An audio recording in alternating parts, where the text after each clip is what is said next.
நம்ம செய்கிற சட்னி சிம்பிளாகவும் இருக்கணும், அதே நேரத்தில் டேஸ்ட்டாகவும் இருக்கணும் அப்படின்னு நினைக்கிறீங்களா? அப்போ கண்டிப்பாக இந்த மாதிரி சட்னி செஞ்சு கொடுங்க. சூப்பரான டேஸ்ட்டில் இருக்கும். இந்த மாதிரி சட்னி செஞ்சு கொடுக்கும்போது இட்லியாக இருந்தாலும் சரி, தோசையாக இருந்தாலும் சரி ரொம்பவே விரும்பி சாப்பிடுவாங்க. இப்போ வாங்க அந்த சிம்பிளான டேஸ்டான சட்னி எப்படி செய்யலாம் அப்படிங்கிறத பார்க்கலாம். அதுக்கு ஒரு கடாய் எடுத்து வச்சுக்கோங்க. அதில் ஒரு 2 ஸ்பூன் அளவுக்கு நம்ம எண்ணெய் சேர்த்துக்கலாம். எண்ணெய் நல்லா காஞ்சதும் இதில் 1 ஸ்பூன் உளுந்து, 1 ஸ்பூன் கடலைப்பருப்பு, 1/2 ஸ்பூன் ஜீரகம் இது எல்லாத்தையும் போட்டு அடுப்பை நல்ல மீடியம் ஃப்ளேம்ல வச்சு பொரிச்சு விட்டுக்கலாம். நம்ம போட்ட பருப்பு ஓரளவுக்கு பொரிஞ்சு வர ஸ்டார்ட் ஆன பிறகு இதில் ஒரு 3 பல்கிட்ட பூண்டு எடுத்து வச்சிருக்கேன். அதை இதில் போட்டு ஒரு 2 கிளறி விட்டுட்டு அடுத்ததா இதில் ஒரு 2 கிட்ட மீடியம் சைஸ் அளவு பெரிய வெங்காயமும் ஒரு 10 போல வரமிளகாய் எடுத்து வச்சிருக்கேன். அதையும் இந்த எண்ணெயில போட்டு வெங்காயத்தோட பச்சை வாசனை எல்லாம் போயிட்டு நல்ல ஒரு கண்ணாடி பதம் வர வரைக்கும் வதக்கி விட்டுக்கலாம். ஒரு 2லேருந்து 3 நிமிஷத்துக்கு வதக்கி விடும்போது இது நல்ல ஒரு கண்ணாடி பதத்துக்கு வந்துடும். நம்ம போட்ட மிளகாயும் நல்லா செவந்து வறுத்து வந்துடும். இந்த டைம்ல இதுல ஒரு 2 கிட்ட மீடியம் சைஸ் அளவு தக்காளி பழமா எடுத்து கட் பண்ணி வச்சிருக்கேன். அதை இதுல சேர்த்துக்கலாம். அடுத்ததா இது கூடவே இந்த தக்காளி நல்லா வதங்குறதுக்கு தேவையான அளவு உப்பும் போட்டு எல்லாத்தையும் சேர்த்து நல்லா வதக்கி விட்டுக்கோங்க.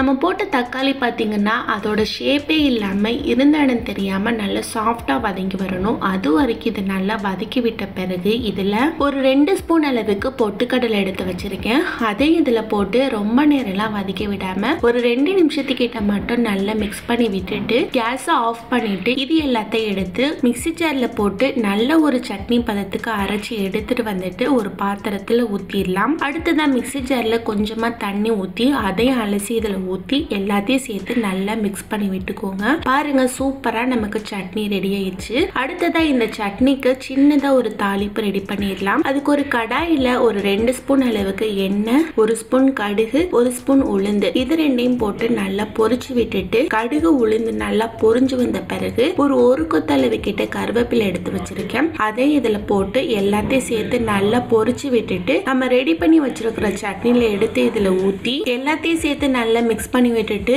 இட்லிக்கோ தோசைக்கோ சர்வ் பண்ணீங்கன்னா சூப்பரான டேஸ்ட்ல இருக்கும். கண்டிப்பா ட்ரை பண்ணி பாருங்க. ரொம்ப ஈஸியாவும் செஞ்சிடலாம், அதே நேரத்துல டேஸ்ட்டும் செம்மையா இருக்கும். ட்ரை பண்ணி பார்த்துட்டு எப்படி இருந்தது அப்படிங்கறத கமெண்ட் பாக்ஸ்ல கமெண்ட் பண்ணுங்க.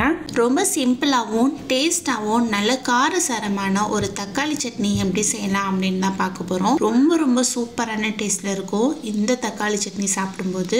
இப்போ வாங்க அது எப்படி செய்யலாம் அப்படிங்கறத பார்க்கலாம். ஃபர்ஸ்ட் நல்ல ஒரு அகலமான கடாயா பார்த்து எடுத்து வச்சுக்கலாம். அதுல ஒரு 2 ஸ்பூன் அளவுக்கு எண்ணெய் சேர்த்துக்கோங்க. எண்ணெய் நல்லா காஞ்சதும் இதுல ஒரு 20 போல குண்டு வரமிளகாய் எடுத்து வச்சிருக்கேன். அதை இதுல போட்டு ஒரு 2 நிமிஷத்துக்கிட்ட மட்டும் நல்லா வறுத்து விட்டுக்கலாம். நம்ம போட்ட மிளகா நல்லா வறுத்து வர ஸ்டார்ட் ஆன பிறகு இதுல ஒரு 2 கிட்ட மீடியம் சைஸ் அளவு பெரிய வெங்காயம், அடுத்ததா ஒரு 2 கிட்ட நல்ல பழுத்த தக்காளி பழம், 3 கிட்ட பூண்டு பல் இது எல்லாத்தையும் போட்டு அடுப்பை நல்ல மீடியம் ஃப்ளேம்ல வச்சு வெங்காயம் தக்காளியோட பச்சை வாசனை போற வரைக்கும் வதக்கி விட்டுக்கலாம். நம்ம வதக்கும் போதே இந்த சட்னிக்கு தேவையான அளவு உப்பும் போட்டு நல்லா வதக்கி விடலாம். இந்த மாதிரி வதக்கும் போது நம்ம போட்ட வெங்காயம் தக்காளி நல்லா வதங்கி கிடைக்கும். இப்ப பாருங்க சூப்பரா இதோட பச்சை வாசனை எல்லாம் போயிட்டு இருக்குது. இந்த டைம்ல இதை நல்லா மிக்ஸ் பண்ணி விட்டுட்டு ஓரளவுக்கு நல்லா ஸ்ப்ரெட் பண்ணி விட்டுட்டு மூடி வச்சிருங்க. நம்ம போட்ட தக்காளி வெங்காயம் இதெல்லாம் ஓரளவுக்கு நல்லா சாஃப்டா வதங்கி வரட்டும். இப்போ ஒரு 2 நிமிஷத்துக்கிட்ட